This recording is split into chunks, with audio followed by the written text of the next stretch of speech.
Hi, my name is Steven. I'm a composer, producer, and sound designer. And I write music that's very eclectic and it comes from all sorts of different genres. I love writing music for orchestras and for choirs. I've done video game scores and film scores, and I produce a lot of pop music as well. And all of those sorts of varied musical worlds feed into my compositional practice and feed into that type of music that I love to create, which is just varied and draws from all different styles.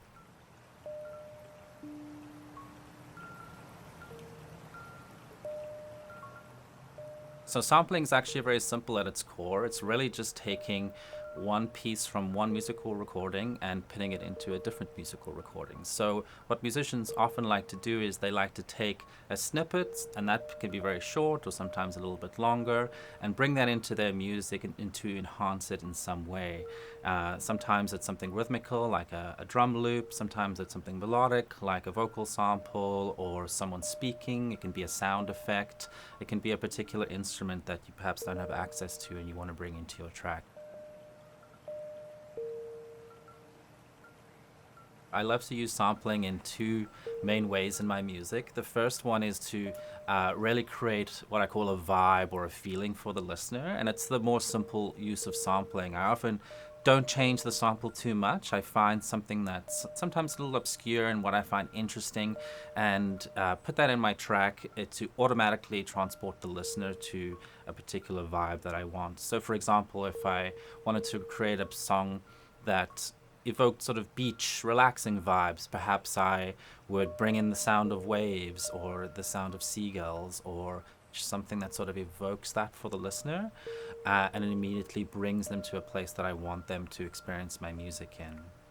And the second way that I like to do it is to be a bit more creative and to take the samples themselves and treat them like instruments. So, everyone knows what a piano or what a guitar sounds like, but, I might find an obscure vocal sample that has this really, really interesting sounding that, you're not going to hear anywhere else. And so bringing that into my music and, manipulating it in interesting ways is really what I love to do with sampling in my music.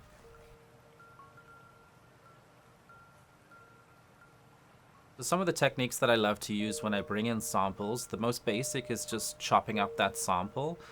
So slice it up in some key points, usually on the transient points, and try and move those around a little bit. See if you can create something maybe perhaps rhythmic with it. Another one is to layer that sample over top of itself. Perhaps try reverse it.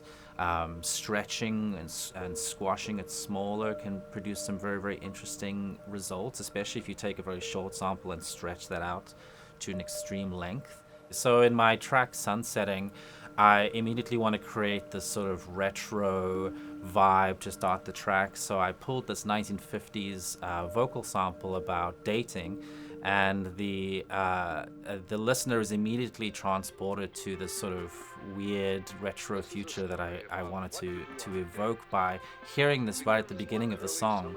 And so that's an example of a sort of a vibe-based sample that I would use.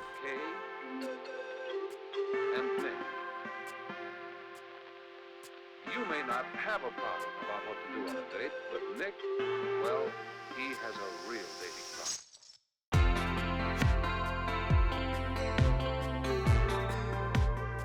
Another example in my piece, Breathing Room for alto flute and live samples, is I treat the samples more like instruments themselves. And so I really, really manipulate them to the point where sometimes you can't hear what the original sample is, but it becomes an instrument that interacts with what the flute is doing. So for that piece, I walked down Young Street and I recorded, a street drummer, a street performer, all sorts of different sounds of the city, and then I process that and chop them up and stretch them out and make them so feel as though those sounds that I recorded are actually instruments themselves playing off and with the flute player.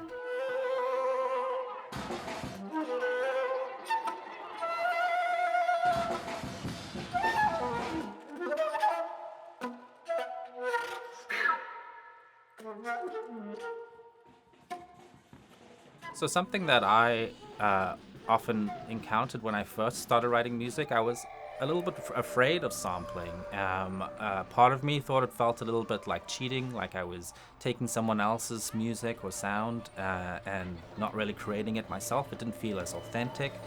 And, I thought as well it could be potentially illegal. I wasn't sure where those boundaries were drawn, and so I sort of shied away from it in the early parts of my career. But what I have come to learn is that over time, sampling has become a very rich and accepted tradition in modern music making, and it's something that musicians of all different genres use in their creation of their music. It allows me to bring in other composers and other musicians into the creative collaborative process. I really love to work with other people, but sometimes when you're working alone and just working on your own music, that other sound from a different source can really act as a sort of creative spark for you to build your own material upon. And it's something I would really encourage all young musicians and composers to really explore doing, to bring in some other ideas into your own music, and you'll perhaps learn a little bit more about how that sound was created by someone else.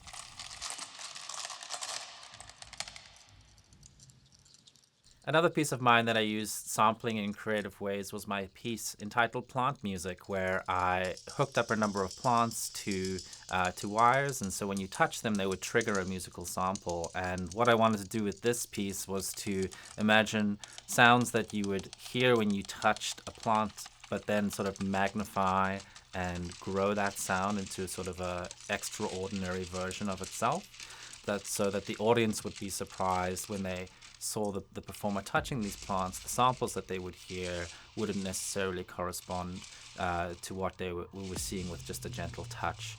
And then I got the performer to live manipulate and stretch and filter and add reverb and delay and all sorts of processing effects to these samples live that really sort of brought them to life and created this very interesting soundscape for the audience.